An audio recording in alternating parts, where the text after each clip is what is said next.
session on food access and resilient communities. Today we have with us two special guests, Claudia Rubio Giraldo. She's an environmental legal specialist named by the Supreme Court of the Dominican Republic as judicial interpreter and translator of English language. She successfully passed the University Nacional de Colombia's exam to become an official translator, and she joined Platos in Fronteras this year as coordinator. We also have with us Paola Pollmeier. She works as an advisor in public innovation, smart cities, citizen participation for cities, and in business development for companies in Europe and Latin America. She was the open innovation leader at Ruta N, led a citizen participation program.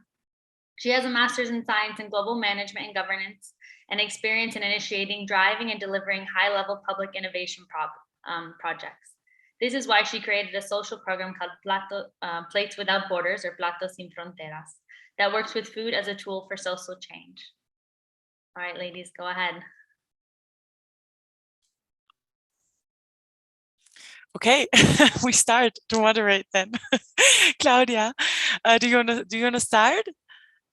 Sure. Hey guys, I think since we're not allowed, we can do an introduction round. Let's just do a brief.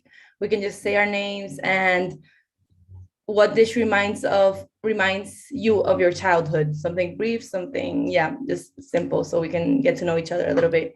So I'll ask Zoe to start. Hi, thank you. Yes, I'm Zoe Wong from Malaysia, from Kuala Lumpur. And I love your question. What dish reminds me of home? I think for me, I always think of like herbal soup. We always have these like really weird soups that are made of like these like different roots and bark and stuff, but I think they're really tasty. So that reminds me of home. Yeah. Should I pick someone else? Yes, yeah, just pick. Sounds yummy. Arlette, would you like to go? Sure, thanks, Zoe. I'm Arlette, I'm from Mexico, and what reminds me of my childhood, it's mangoes from my grandmother's farm, fresh mangoes directly from the trees. And I'll pick a tree. Hi, my name is Atrey, and I'm from India. So the dish that reminds me of home is actually not just one, but I'm going to pinpoint one. So it's this thing we have, it's raw bananas. We boil it in a pressure cooker, which is like a slow cooker, basically.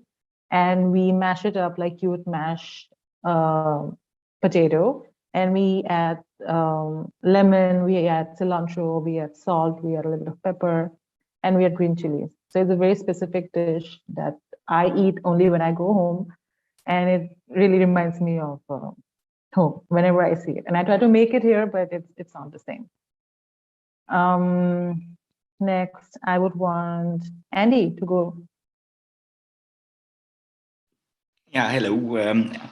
Andy, chef Switzerland. Yeah, funny, also childhood reminds me of my grandmother, her garden, and picking strawberries. Yeah, you know, like feeling sick after eating too many strawberries. That's actually the point. Listen to your grandmother.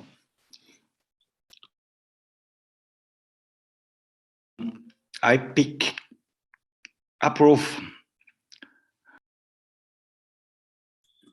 Okay, so hello everyone. So that's a great question, that what dish reminds me of my childhood. Well, technically I'm in my teens, so I guess I'm very much nearby to the childhood only. So the dish that reminds me of my childhood is like my granny used to make this dish, and it's basically what we call as, in India we call it as namkeens. It's just the name of the dish. It's just a generic name. And one more dish it is that we call in our area, we call it as pidkiya. It's a dish that we used to, you know, like in childhood, my granny used to make it a lot, and it's a sweet dish. It's a sweet dish, and I'm very fond of sweets. I guess everyone now knows it, but I'm very much fond of sweet, and my granny used to make it, and the taste that she added to it, something that she added to it, it was so good to have that. That always reminded me of my childhood. So yeah. So next I choose is Ghanshyam. Yeah, thank you, Abul. Hi, hello everyone. My name is Ghanshyam. I'm from Nepal, from Kathmandu. What food reminds me my childhood is that roasted corn with soybean and tea, because when I used to get back to home from my school days, my mom always used to make that food, and we were so enjoying the food because it is connected with my childhood memories. That's why I love that. Thank you. The next, Aldo.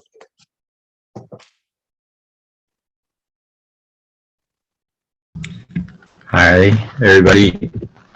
I am Aldo Arias. I'm from Mexico too.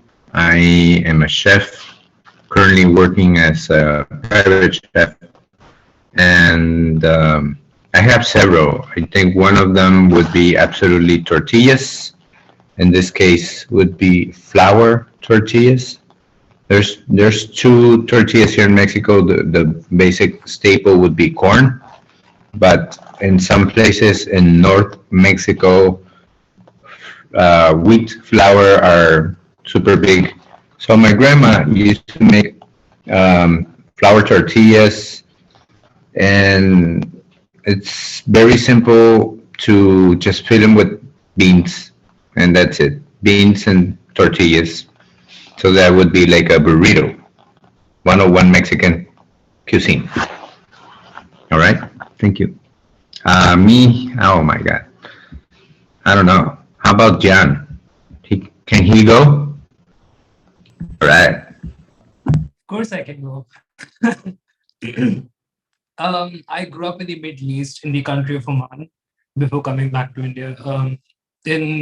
I lived in the city of Muscat. Every Thursday, because the weekends there were Thursday and Friday instead of Saturday and Sunday in the Middle East, we would go down for a car wash. I grew up in a very nuclear family, so grandparents were just during vacations to come up to India. I think my favorite food memory was when we would take the car out for a drive, and we would go to these falafel shops and grab a falafel and go on a road trip. And this was a 2-hour road trip every Thursday evening. And the falafel, again, was the one thing that I grew up with for, I think, 14 years of my life, every Thursday. And that's something that's super fun. It's quite reminiscent for me. Thank you. And I think I pick Mary. Why don't you go for it? All right. So I'm from Alaska. And so I think my biggest food memory is salmon, but kind of like the whole process of it. Whereas we would go on the weekend to the river, catch the fish, come home, I'd have to learn how to cut it open and process it. And so kind of the whole, not just eating it, but the whole culture behind it, having it be a big part of our life. And yeah, so that. And I will pick Isaac. I'm Isaac from Uganda.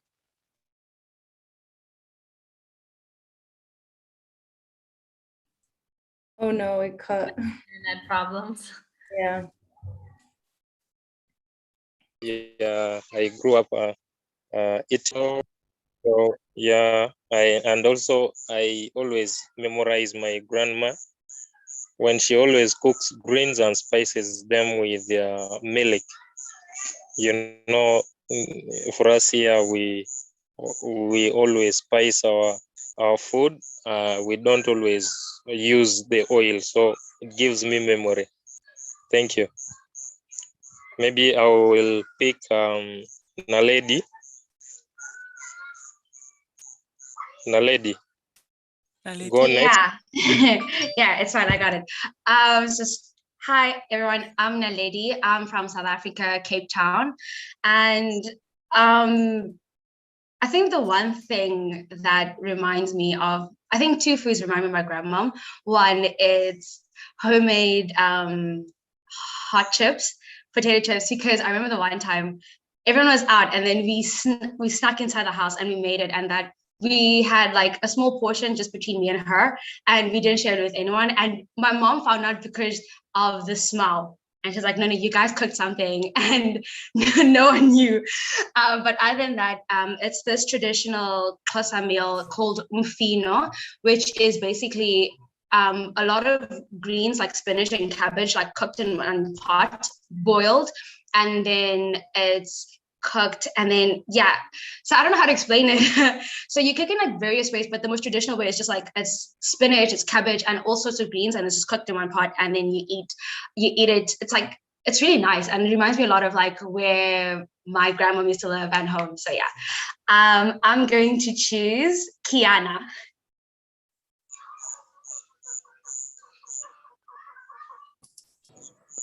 Hi everyone.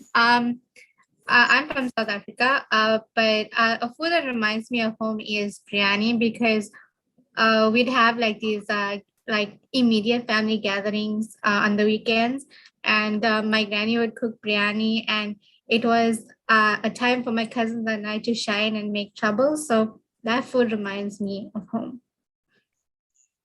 And I just Hi, so mine is not really a food but a fruit. So I have 2 huge lychee trees in my yard, and around this time, December, it blooms, and for Christmas we always eat lychees. So I would say, yeah, that's a food that reminds me of my childhood. Next. Almost all Alet. Maybe Alet didn't go yet, no? I think Kelly hasn't gone either. Kelly and Arlet. I think those are the last one. And Ria. Or did Ria already talk? Yeah, Kelly, go ahead. No, I haven't had a chance to talk yet. Perfect. Dale, Ria. Hi, I thought someone else was going at the moment.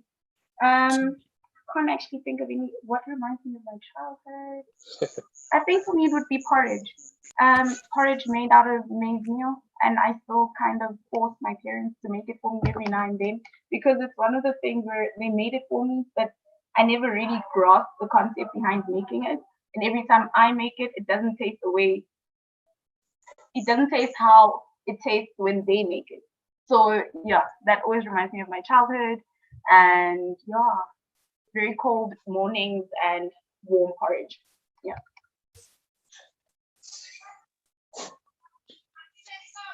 The next one, can you give maybe Kelly if you want to continue? And then Nikki is missing and Arlet, right? Dale, Kelly. Thank you so much. Yeah, I don't think Nikhil's been picked, or there's somebody else, but they might have disappeared. All right, no worries. I'll go. I live in Canada. My name's Kelly. I live in Canada. I'm a first generation Canadian. So my parents are immigrants and they came from the Czech Republic. In the 60s, I think. So we, my grandparents also, one side of my grandparents also came over. So we make Christmas cookies, and pretty traditional ones, and it's quite an extensive long list of them. So I don't think maybe I have a picture of it. Hold on. There you go.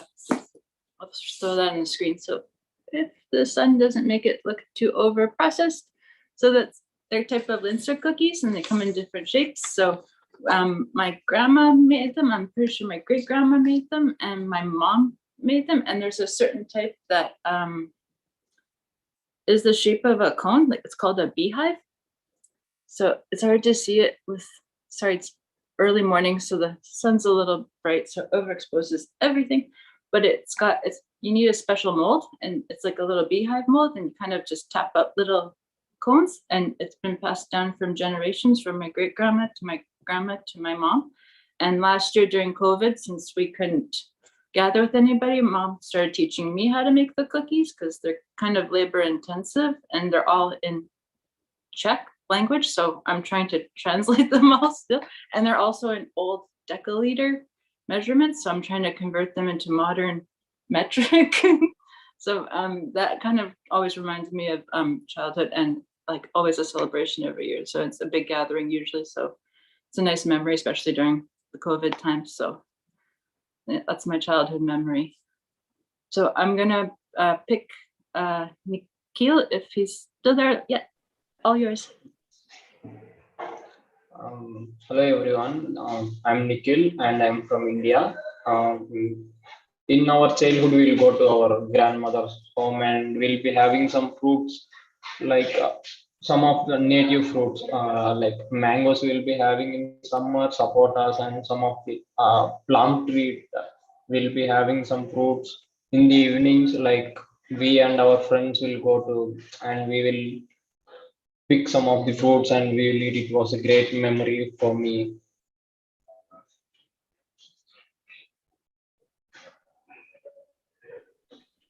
Okay, then I'll go next. Hello, my name is Nkanze, and I'm from South Africa.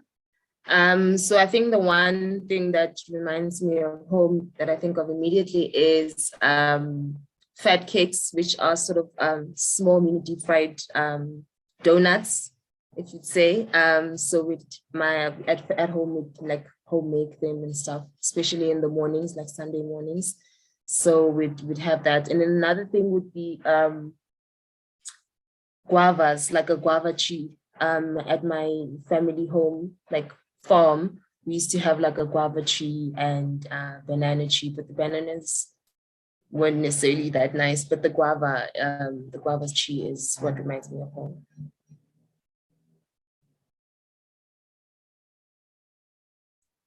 Super. Thank you, everyone. I think we did the whole round. It was important for us to get to know you a little bit better before we start with the whole presentation. And what I think is really nice, and that's why we also did the question, is because very often we connect, when we have those memories, we connect it with certain traditions and with our ancestors and our grandmothers and so on. And you will see, like in the project, which we're going to get to know in a moment, which is Platos in Fronteras, is that, or why we started this was because we saw a lot kind of like families when we started to work in the community, which don't have those moments anymore, you know, because they don't take the time anymore to cook within the family. And very often ourselves, we refer to our grandmothers, maybe not that much to our moms. I don't know why. and just from my experience here, because as Mari told you, like I founded Platos in Fronteras 4 years ago, but I've always been, and that's also important, like when you start up and you want to be that entrepreneur in the social sector, sometimes also not easy, no, because you always have to kind of like balance between the social purpose, but also of like kind of like thinking of your well-being in a way. And I have been doing a lot of advisory work, and right now, for example, here in Colombia, World Food Program is setting up a food hub, a nutrition hub. And what I wanted to say there is that they're focusing a lot on tradition. Like, how do we really start to go back and kind of like connect or approach problems with our traditional and the ceremonies and the traditions we had in the past. So yeah, it's beautiful that you kind of like when we ask those questions, that a lot very often refer to that, no, like to those memories and to our ancestors and traditions and so on.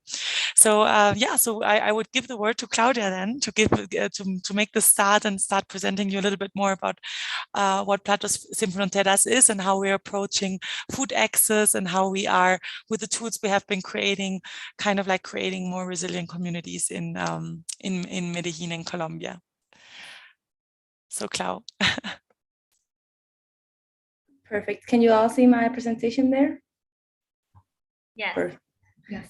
So I'm going to present our foundation, which is Platos Sin Fronteras, which is located in Medellin, but we're trying to expand. So I'm going to first start with a little bit of context, well, with a quote first. Nutrition is both a maker and a marker of development. Improved nutrition is the platform for progress in health, education, employment, empowerment of women, and the reduction of poverty and inequality, and can lay the foundation for peaceful, secure, and stable societies. So basically, nutrition is, and I'm sure you're all like very aware of this, is the basis for a healthy society. It helps break poverty cycles. It helps it helps improve the quality of life. It helps reduce the gender gaps. It helps basically reach every sustainable development goal that exists. So that's why it's such an important focus for our foundation. The context, given like the context in Colombia, which is the one that we're focused on, more than half of the population lives in a situation of food insecurity. 2.7 million people suffer from chronic hunger, and 6.5 million are underfed, and more than 500,000 children have chronic hunger as well. So we see that it's a problem in Colombia that is very present, and it's even more present considering the pandemic, which exacerbated the situation radically, because most of Colombia's, more than like half of the population in Colombia has informal jobs, and the Venezuelan migration crisis, which also exacerbated the situation in the nation. That said, this is in Spanish, so I'll translate. 1 of every 4 children in Colombia suffer from malnutrition. 9 out of 10 young people don't eat any fruits or vegetables. 54% are at risk between ages 18 and 64 are overweight, and 7% of the population has diabetes. So that said, that's the context under which we decided to act.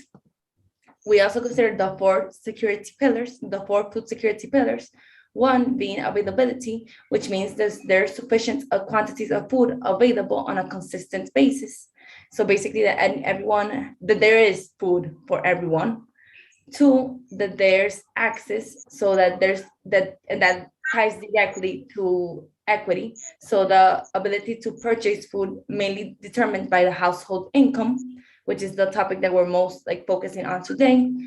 Utilization, which is the ability to improve nutrient intake and meet daily nutrient requirements. So basically, how do we use the food in a way that's most beneficial for us, which is part of the focus of our foundation. And stability, which basically means that we can sustain all 3 pillars over time, regardless of different factors. So and there's something very important, because everything what you see, like this approach, is something we didn't know before we started with everything, no? Because it's not that we went and said, okay, this is the problem, and now we're going to create Platos in Fronteras, but it was more something which we have been exploring on the way. When we started, we didn't even know what food insecurity was. It was more something about observing, seeing how people were actually using food, and also what kind of food were they kind of buying. So in a way, we have been starting to explore those 4 pillars, by learning in a way. And just to complement what Claudia said, in the 3rd one, maybe you don't see it that clear in utilization, is all about knowledge, about culture, how do I relate to food, right? Because availability is clear, crisis, pandemic, the chains are, let's say, you don't get the food into the city, so it's not available, and I can't even buy it, even if I have the money.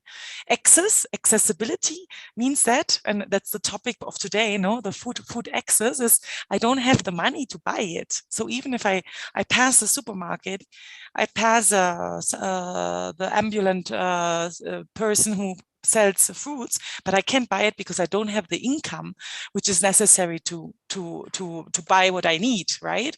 And what is happening very often in the communities is that even if I have maybe money to buy the food, is that I don't have the knowledge to buy nutritious food.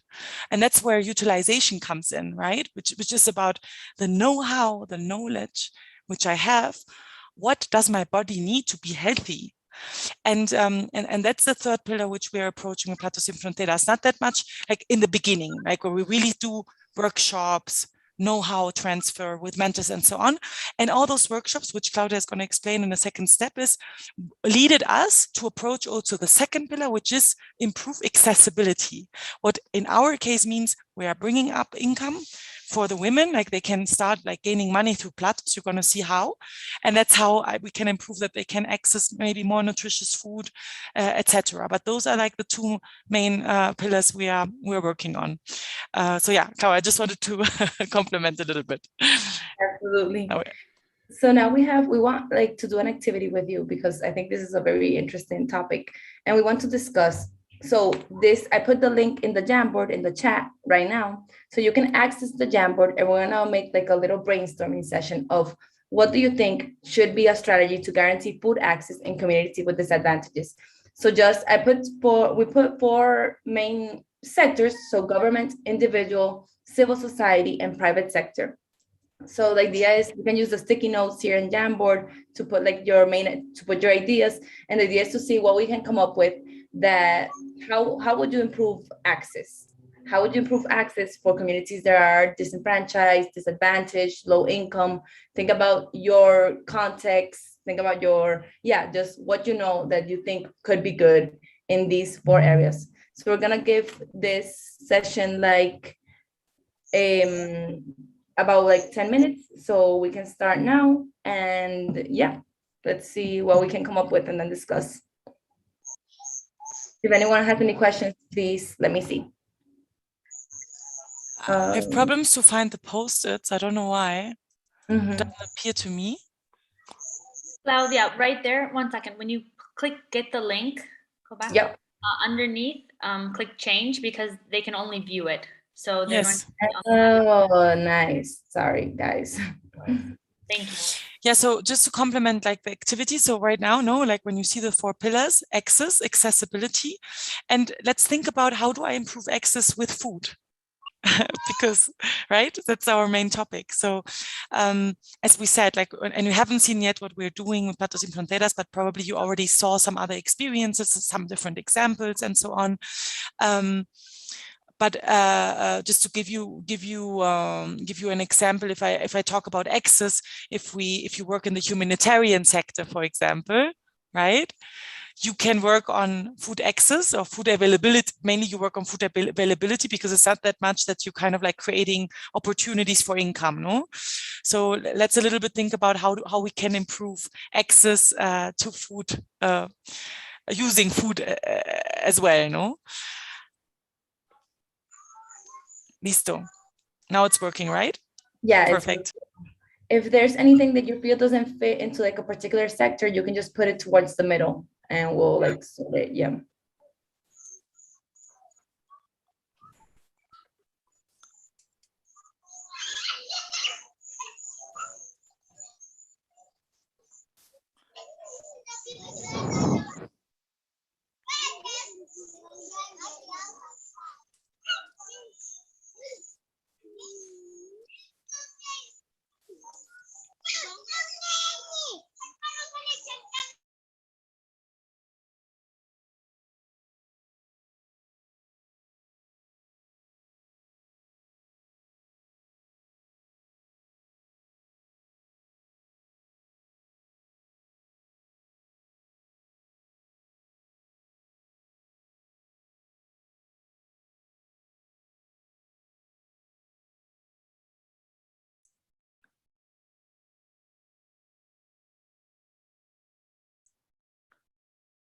So I wanted to put some music on. I don't know who's sharing the screen.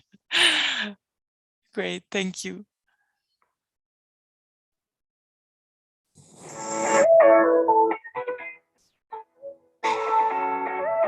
It's just a random selection, so.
We're going to give about like 2 more minutes.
I think we can wrap it up. What do you think, Pao? Easy. Perfect.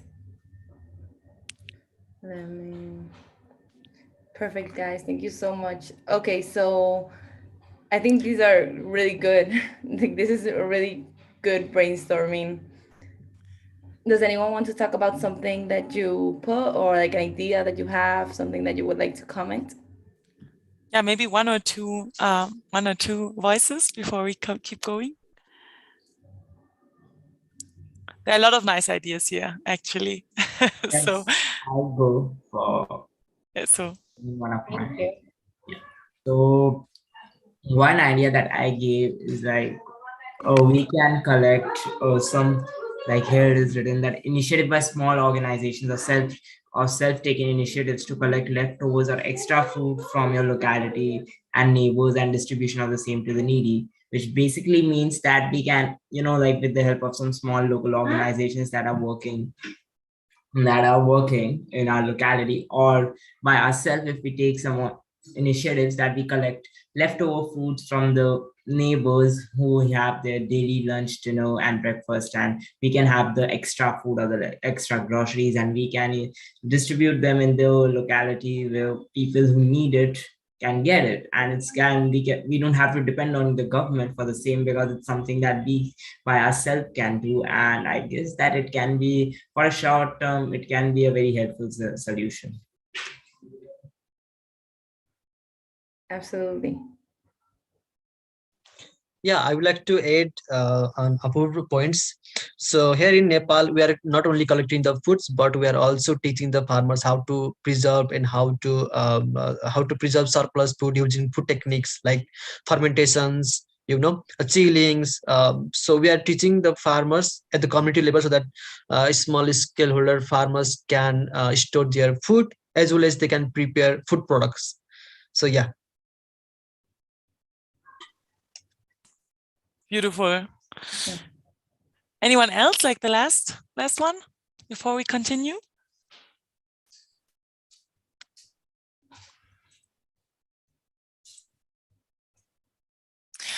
Okay, perfect. So I just to like wrap this up, I think what is beautiful with food access is because when you really think about it, it's a lot about how do we create more innovative ideas, no? Because everything what there are like a lot of things which are mentioned, which right now are not applied in the community. And that's why, yeah, and that's why we have maybe, because sometimes, people were like saying, how can we improve like good food access if you are like living close to a supermarket, or if you like they talk a lot about the geographic situation in which you are in, etc.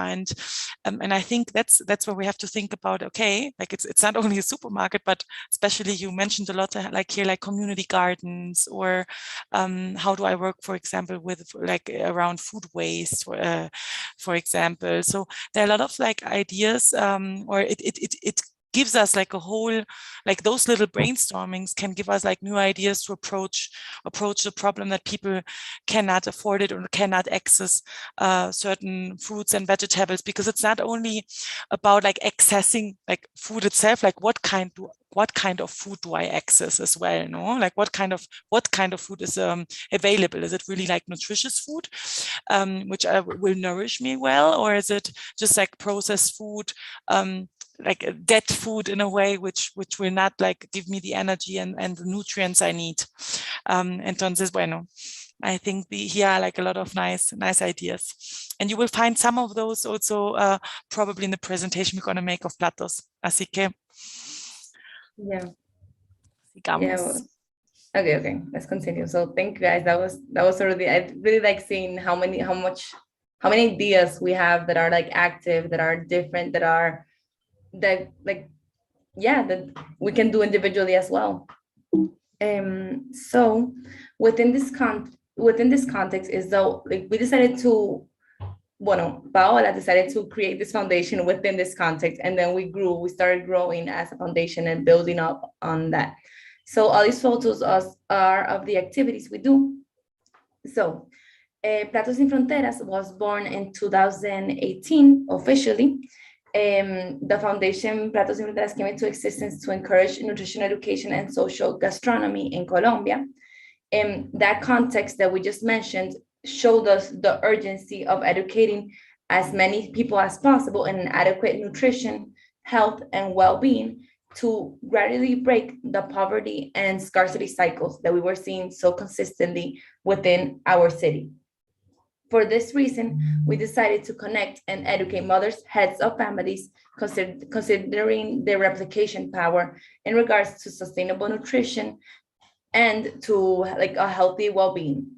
So the idea in Platos is that we do sessions with mothers, heads of families, where we teach them through cross mentorships, basically how to eat in a healthier way, how to use food in a way that avoids excess. So for example, how to use an avocado to use it like full, to not lose any part of the avocado, how to use cilantro in a way that you use every part of the cilantro and it doesn't promote food excess.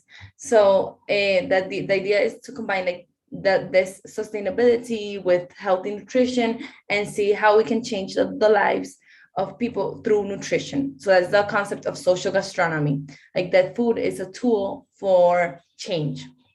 So the idea is that we promote conscious, responsible, and sustainable nutrition in communities with disadvantages, and we form, certify, employ, and contribute to entrepreneurship. We also follow a circular economy model using food as a tool for social cohesion. So basically we receive food from food banks, from companies, we receive like excess food that is lost on a daily basis and use it as a way to teach our classes, as a way to, we donate it, we use it in a way that it can be used to its maximum potential, but it's usually donated. So it's not like we're buying ingredients to teach these classes, but rather using the ingredients that already exist.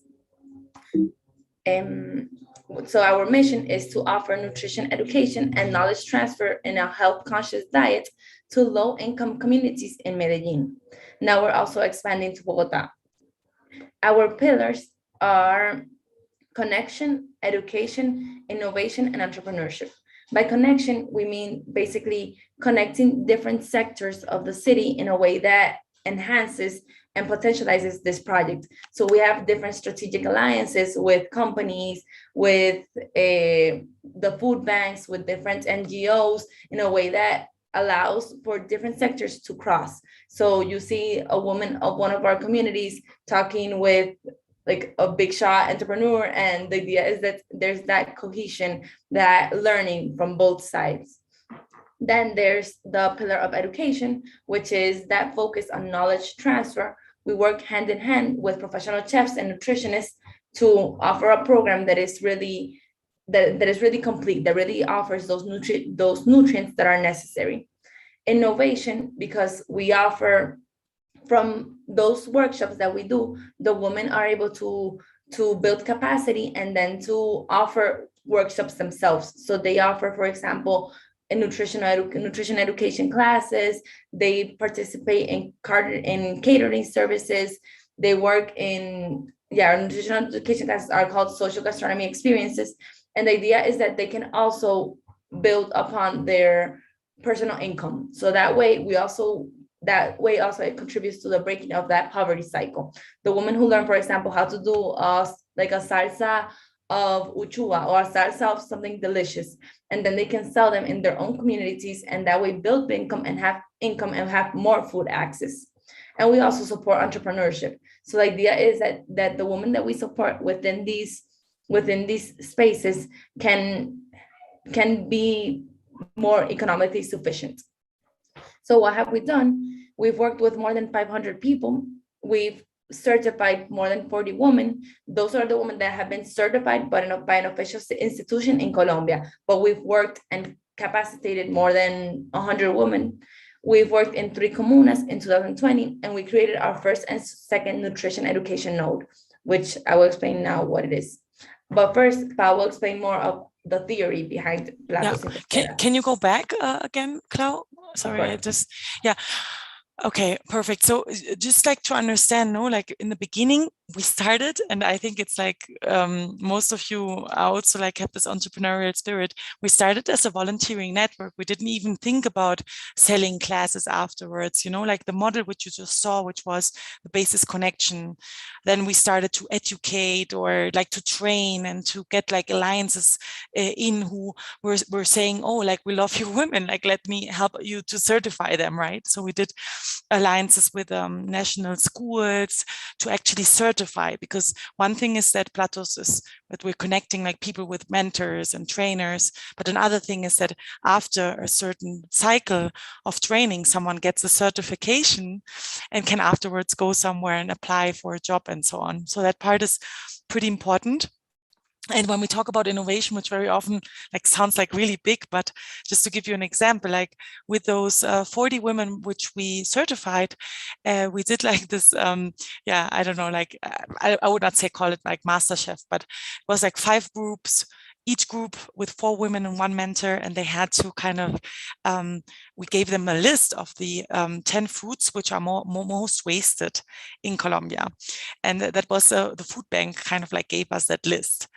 And we looked at it and we said, okay, like what ideas do you have? Like, what would you do with those fruits, right? So each group started to kind of like create their own little product. And it was like a 5-week process. And in the end, each one had like a brand set up, a name for the fruit, for the sauce, or for the pesto, for whatever they did, based on those food waste products or veggies and fruits. And that was really interesting, because like suddenly, like it's not only, and the first phrase which Claudia read from the UN, when you start using food, and maybe afterwards you can also like give us a little bit more comments around, it's like an infinite potential. You can like empower in infinite way people, like on the one hand learning cooking, but on the other hand that there were women who never talked in public, and suddenly they were like presenting their food, like the product they created in the group. So it was a lot around empowerment, a lot about like giving them confidence that they are able to create something new.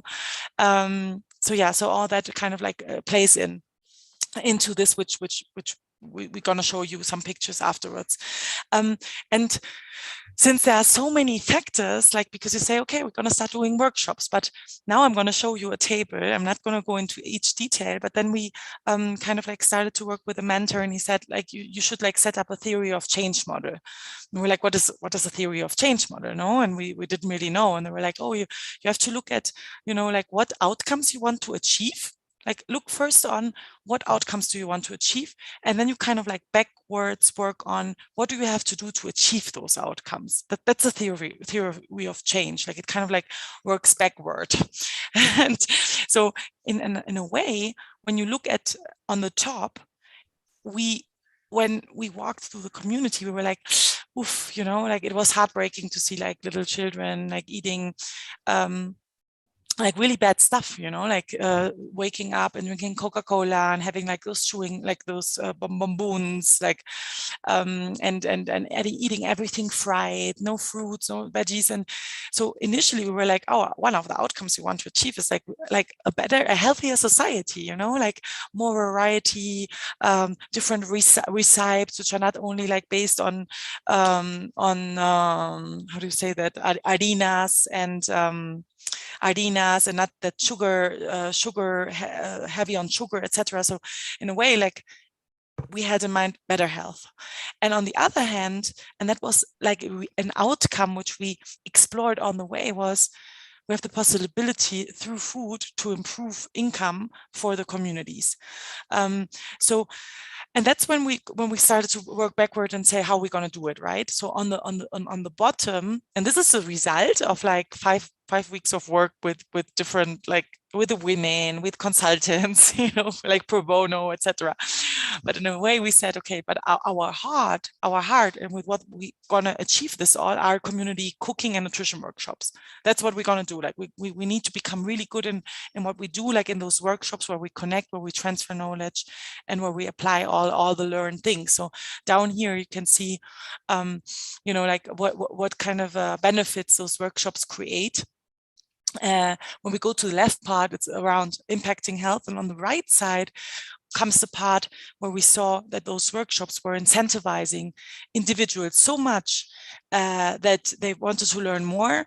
Then they started to kind of like train themselves, like improving their skills, getting the certifications. And then we were like, based on what we learned, now we can start like offering workshops, and they can become here in Colombia you say profes, no? They can become teachers, and they can teach their own community, and they can even teach others.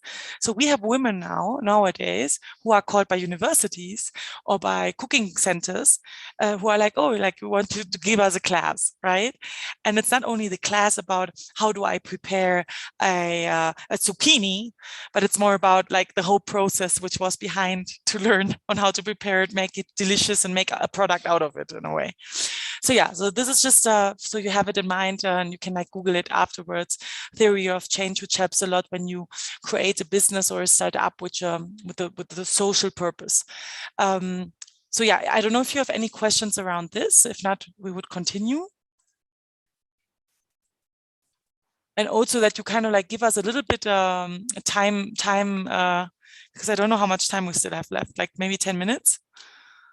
Where is Mari? I'm here for the whole presentation. Yeah. Yeah. Okay. Perfect. Okay. So just for giving you that feedback, if you have no questions, then I would give tell you, Claudia, if you want to continue. I'll do Let's it. see the next slide. Yeah, really quickly. So what do we strive for? Like, and also following up on what Paola has said, we strive to achieve that balance between community and sustainability. We're building this community so that they can be sustainable. The idea is that we want the people who participate in these programs to be independent, to find their a higher income, to have more food access, to build on that resilience so that life can improve. So what do we do specifically? We have our nutrition education notes, which we've mentioned a lot, but haven't really explained. So our nutrition education notes are spaces built in restaurants where we have like an intense sessions about cooking, talking about sustainability, like making changes within the community, but in spaces that are in the community, and with mentor chefs. The idea is like to make like a classroom, let's say a classroom about food. So the idea is to co-create recipes together using the experience and knowledge of the mentor chefs, but also the experience and knowledge of the beneficiaries. So for example, creating together a plate that makes sense, that is healthy, that is nutritious, but also honors the recipes that the women of our community already know. For example, a sancocho vegetariano, which is a plate that is very typical here in Colombia, but we make it vegetarian. So it's more nutritious, adds more vegetables, but it's just as delicious. So going through that process with the people in our community, like basically reforms how we think about our typical food. we have two nodes, one in Moravia. This is Moravia, which is one of the communities. This community is a peripheral community in Medellin. It used to be an invaded land, but it was turned into a garden. So you can see this, all this is like a crops from the community, and the idea is that this and it was it was not only invaded, it was a garbage dump. It was one of the biggest garbage dumps in Medellin, and then they kind of detoxified the soil with those plants, which you can see right now. But actually, it's it's very heavy because under all this is garbage, and that's why, for example, when we talk about food access, it's very hard when we talk about community gardens, because the community is not allowed to have community gardens there, because it gets, it gets the vapor, toxins from the garbage can affect the food. So that's why, like, that part of community gardens, you have to be very careful when you kind of like start implementing it there. So yeah, just to compliment you, Clau. Yeah, absolutely. So this is like our first community where we built that first node. The idea is that this is a community that truly shows resilience. It's a community that came up from the ashes, basically. It's implemented solutions. The neighborhood is safer now. There's issues, of course, but it's also a community that's learning how to live on. This is our other community, which is Santo Domingo Sabio. What you see here is a government implemented transport system called the Metrocable. So it basically leads, the community is located very far up the mountain. So the government did this transport system to alleviate the burden of the people who live there. It was a zone that was very riddled by violence and poverty, but it also shows resilience. It shows resilience also aided by private sector, by public sector, by different sectors, and how a community can continue just being resilient when you incorporate these different sectors and work towards a solution together.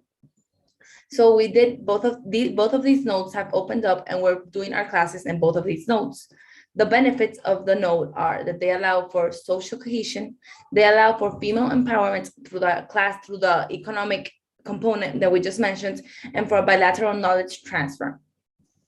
And here, sorry, Clau, just to go back, here you see Clayda, no? Like, this is one of the community leaders. She's with us since 4 years. And now she is like this, she's like this superstar of the community. Tourist wants to have classes with her. She's setting up her little restaurant in her house. She's actually the one who has been called for giving classes in university. So last time we saw her, like, in the university, and she's like, I'm a professor now. Like, I'm a prophet. And that's very nice to see. And you have to be very careful as well when you start to do those social projects. And I don't know, like, from your experiences, you can generate very, very fast inequity as well between the women who are part of your program, because a lot of them, they are like used to like it's an elbow society. So the bigger and the strongest elbow you have, like the more opportunities you're gonna get. And sometimes this is hard to manage. But Clayda has been one of the co-creators, like Clayda, Elsie, like we have 4 or 5 women who have been since the beginning with us, co-creating this, big ambassadors, getting women into the like every time more people in the project. But how do you deal? Like, that's one of the challenges, for example, like how do you really make sure that what you offer is equally distributed, like the know-how, the knowledge, the opportunities? How do you make it, like, how do you equally distribute it between all, who you touch with your program? So yeah, so I'm just telling you, like, a beautiful story, but having that in mind when you work with communities, and when you have, in a way, like that, because you have a lot of power when you come in as an outsider, right? Because people are like, oh, they know, they have money, they have this, they have that. Well, we didn't have money in the beginning, and also we need more, but to support. But I just want to say, like, you have to be very, very, very careful and very aware of those power games which can emerge. But here it's just about, like, happiness, and she's just the most amazing woman ever. So whenever you come to Medellin, I hope you're gonna get a class with her. So bueno. Ahora sí, Clau. Yeah, absolutely. All these pictures are of, like, different experiences we have of our community. So, for example, this photo of these children is a photo of a time we did the mobile kitchen in Moravia. So we set up a mobile kitchen with the aid of Urban Lab, right? Yeah. Yeah. Urban Lab Medellin Berlin. Yeah, Urban Lab Medellin Berlin. It's a initiative from Germany, from the Technical University of Berlin, the Technical University of Berlin. And this kind of like shows as well what Claudia was saying in the beginning, the connection part, how important it is to connect with movements, with networks, you know, as Future Food Institute, but also with 2020, 2019, we became part of the social gastronomy movement. And thanks to them, we connected with so many other entrepreneurs, right? So even like this space between you guys is very, very, very powerful. And with the Germans, who came in and worked on urban, you know, like acupuncture, they did like a whole transformation process. They created a bamboo house, which we afterwards used for our workshops. And thanks to them, we had the first spaces in the community where we could actually cook together. And then afterwards, we said, we don't need to, I mean, they had another purpose, but we were like, let's use the infrastructure we have. And that's why we're activating schools, kindergartens, restaurants, because it's infrastructure you have. Like, you don't have to create a kitchen from scratch. Like, use the people, use the people and the spaces which are available, you know? Entonces, sí. And with them, we created a mobile kitchen. We help them to get grants to create a mobile kitchen, so we can like bring workshops to all different kind of places of the community. Exactly. So our commitment with the community is to be like what Paola was saying, that respect, that awareness, that idea that it's not somebody's coming to teach, but rather we're teaching each other how to really coexist, how to make this together in a way that is sustainable. Because if we don't involve the community in these processes, if the community doesn't have a voice, if there's no power within the community, then the recipes, the classes, they wouldn't stick. It has to be this bilateral process of really, let's do this together. Let's each contribute our knowledge and our experience to create something beautiful together. So these photos that I'm going to show you now are of our different notes. I'll be brief about them. So this is, for example, our last activity that we did on last weekend on Saturday, where we did a giant frijolada, which is like rice and beans with the community. More than 50 women appeared. We impacted, there were so many children, so many families, and there were just people happy to learn, to interact, to ask questions, to know about how can we eat better. And they each shared like different recipes that they did. And we did also like a sembraton, where we each planted seeds, where everybody talked about, we collected seeds. So people were able to grow cilantro, to grow beans, to grow arveja, to grow different ingredients, which they can have in their own home now. And that also is a way to guarantee food access. And just to complement, when you go back, for us, it was a very special moment last weekend, because it was the launch of our second node, of our second community, And it was a dream we had last year and during the pandemic, when we started to kind of like worked on food availability, like when we think again about the food insecurity pillars, because during the pandemic, there was nothing else to do. Like, what we needed is to bring food to the communities, because they didn't literally not have income to buy food. And then we created this first little lab in Moravia, and maybe we can have like some space for the questions in a moment, in this little place in Moravia, and suddenly we were like, and to set up like a first launch, it's like 2 months of preparation. Why? Because you have to analyze, first of all, the whole ecosystem, like the local ecosystem. What are the supermarkets around, like what is the food people buy? what is the food people buy? Who are the community leaders? What foundations are already active in that area? So you do like a whole ecosystem mapping before you actually start thinking about, let's do nutrition workshops. And here, this space appeared. And we were like, it doesn't have like the perfect kitchen. It doesn't have this, it doesn't have that. But in the end, it kind of like we adapted it for the needs. And now it's like a big partner where we're gonna like start offering many more workshops. And it's a dream, no? Like, because what we're like, when you think about the nodes, and that's why we call them like nodes. In the beginning, we were calling them laboratories. But like the idea is that they can connect between each other, and that's why we are called Platos sin Fronteras, because it's without borders.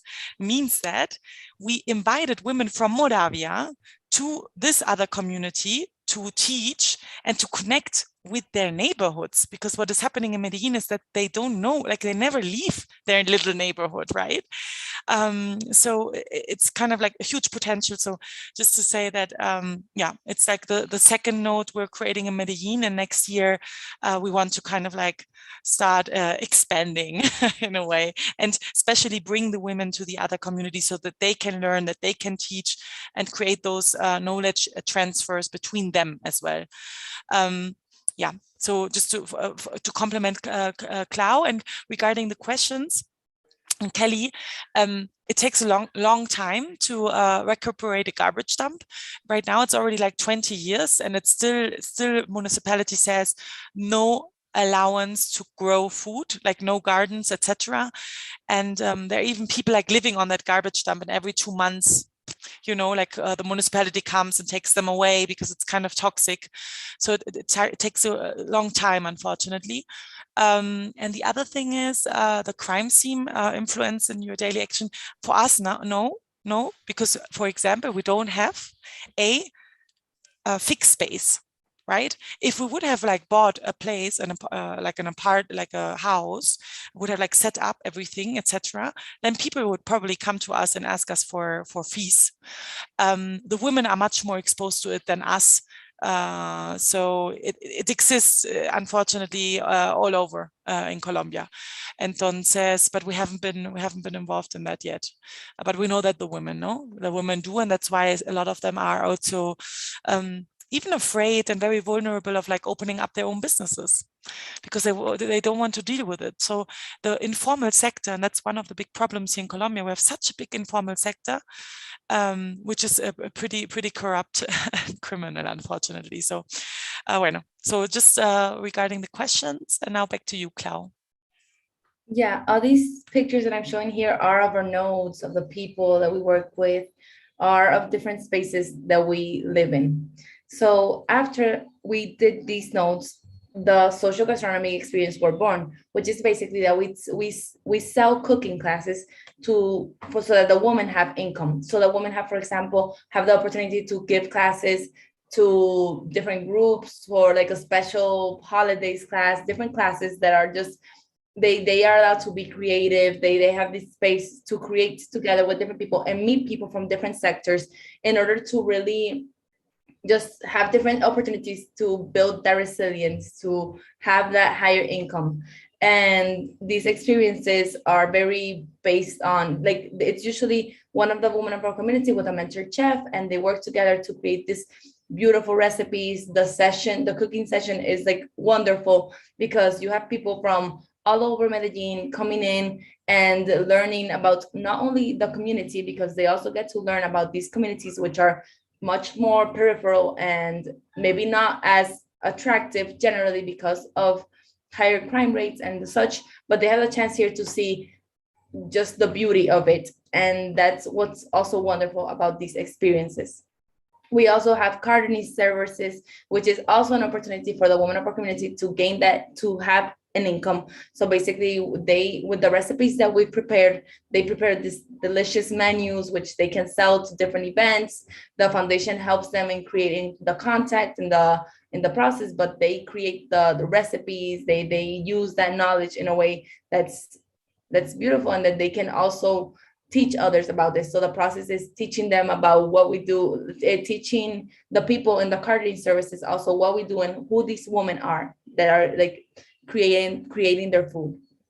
We also have different products in order to support the sustainability of the community. So for example, we sell like bags, like reusable bags. We also have a recipe book.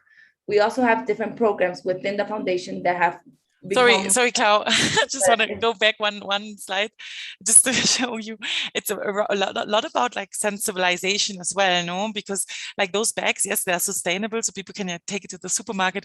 But the phrase is funny because it's like normally in Spanish you say, "Who ordered chicken?" You know, like who ordered chicken? And here we chicken is pollo, and here we put in like who ordered repollo. Repollo is a veggie, which is col. I don't know what the English word is, but what you can see there on the picture.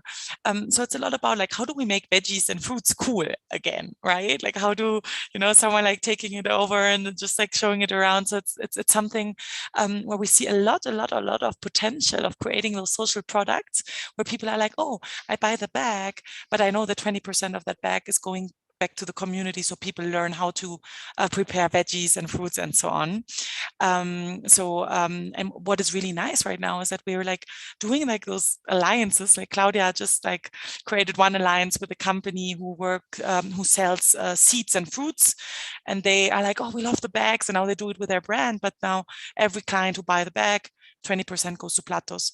So that social product idea is something what you can connect with your foundation, no? Because very often we say, oh no, like I'm a foundation, like I have to depend on like donors and so on. For us, the sustainability arm is super key. Like hopefully we never, we never depend like from donors, and we can kind of like create our own income for women and for our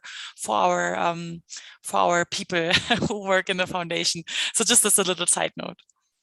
Yeah, and I think that's absolutely like strong to considering the topic, resilient communities. Like we also, if you have to depend on donors, then you have other interests that have to come into play. When you're a foundation like us, the idea is to maintain ourselves independent so that the help that comes in and the help that we can give is truly independent, is truly centered on the community and not on any other interests. So we have, apart from the other programs, so within the social gastronomy movement, we're part of a host team. We're part of the Collective Impact Program.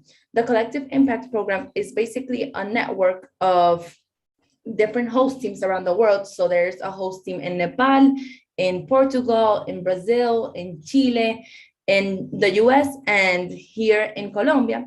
And the idea is to fight food inequity and food insecurity through multi-sectorial support. So the idea is to build these hubs where different sectors unite and create methodologies and see, like, disregard interest and see how we can fight food inequity and food insecurity in our local food systems. For example, in Medellin, we got together with the private sector, with the public sector, with civil society, with individuals, and with the people who are impacted the most, which is the people in the communities. And together we are trying to build a solution that considers our local culture, that considers different factors, but that it actually causes a real impact because it's not focused on a specific interest, but rather on a collective interest. So the Collective Impact Program is something that is a prototype that is just being born now and that is just being developed now.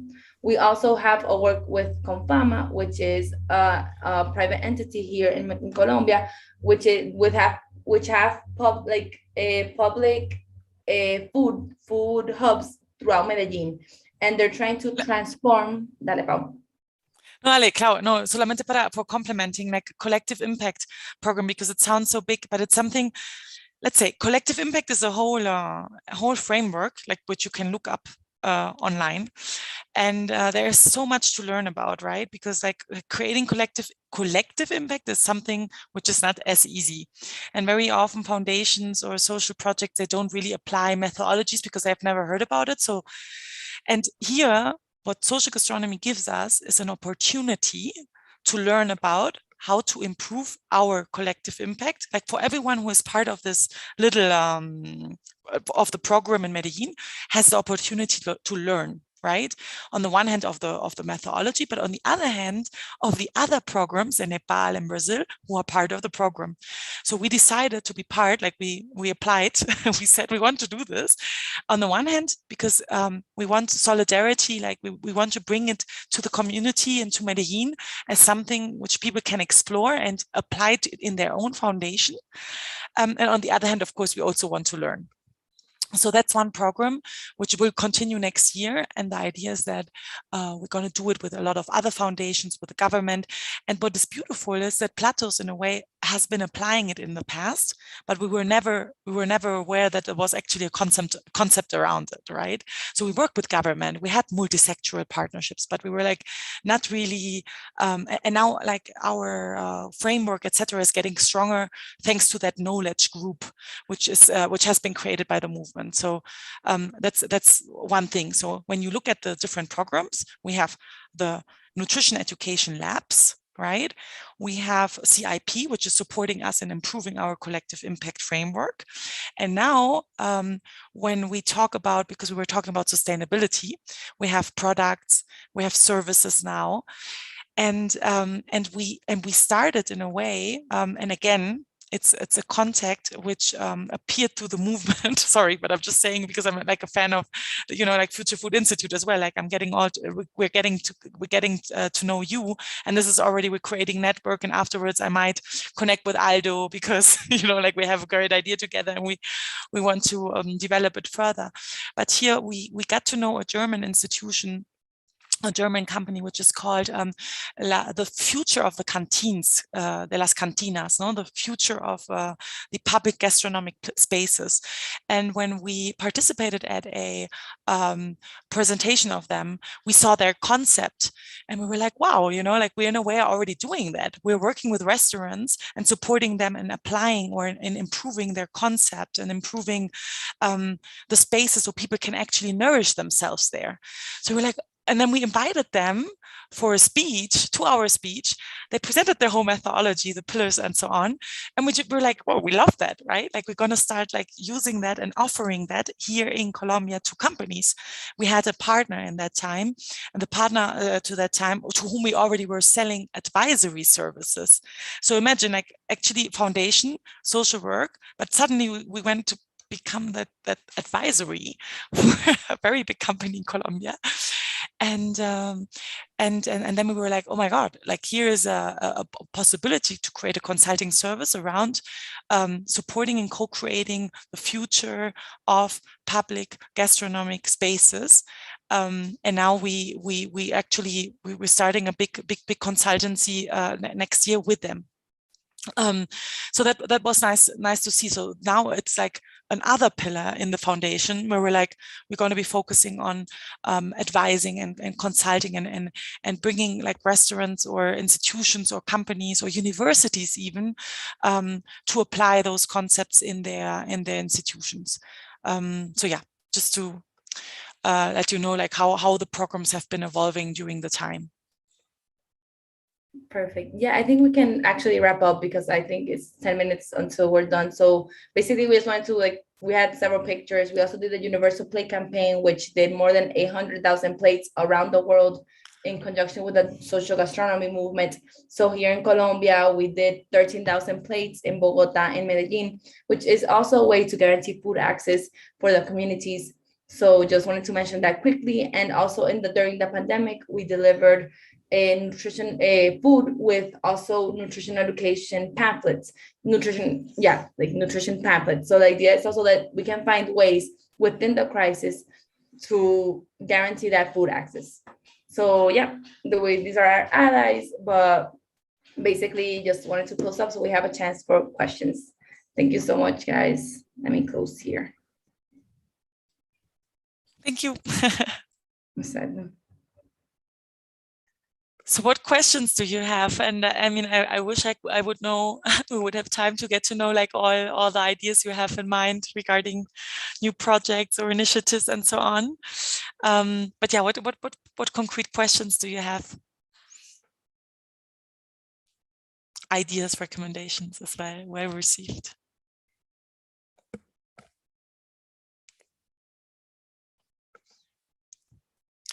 Yeah, if not, I just again, like for us, it was a big learning. The last 2 years that we're like closing the year super happy, because we're seeing that we will be able to self-sustain in a way ourselves next year.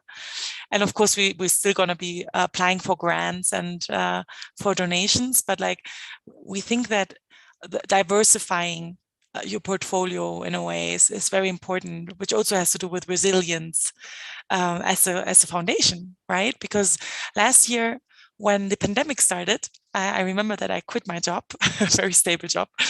And I was like, oh no, I'm going to like be fully in Platos in Fronteras. And then 3-4 months afterwards, the pandemic started, and I was like, I didn't have a job, and I was like, okay, what am I going to do now? And then I just like decided to serve and to connect and to bring food to the communities and work with the women and so on. But if to that time we would have already had like this diversified structure, maybe not everything would have like fallen down, right? And we wouldn't have had like zero income or zero donations. And so I think that is important, like whenever you create either a social business or a foundation, is that how can you diversify those different income streams in a way. And the other thing very important, which you see here, is like how important it is to work on multi-sectoral partnerships. Very often when we work, it's very activist, no? Like you're like, okay, we're going to change this, and we're like doing it from the grassroots. But it's actually beautiful if you start working with governments and with the universities. You know, like right now we have the University of Antioquia, one of the biggest universities in the region, and we created like a center for interns, and now we're getting like every 3-4 months we get interns from the university, and the movement, and then Future Food Institute, and then like how do you start really like have someone who start net weaving right from the beginning, because when you net weave, that's where you also create resilience in a way, because you have contacts, you get new ideas, you get new support when you need it, and so on. For example, our accounting is done by a Swiss accounting company, and they found us on LinkedIn, and we're like, now we have this connection to Switzerland, so I think there are a lot of learnings, and we're learning every day more, and that has also to do, if you want to create resilient communities, also think about create a resilient structure for your foundation and for your company first. So, and that actually applies to everything. If you want to work on food access, well, make sure that also the people you work with and the people in your foundation have the best conditions, good quality of life, good conditions, good salaries, good incomes. And with Claudia and the whole team, it has been really okay, this year we think we can increase our income a little bit better, a little bit more, a dream would be, of course, that we don't have to do advisory services to kind of sustain ourselves and to be well, but kind of dedicate every day, every week, more time to that social purpose we have. So yeah, that's a little bit of some words in the end. Do you have questions?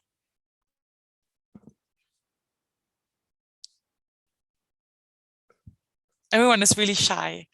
Does anyone have working on something similar as us right now? And if yes, on what?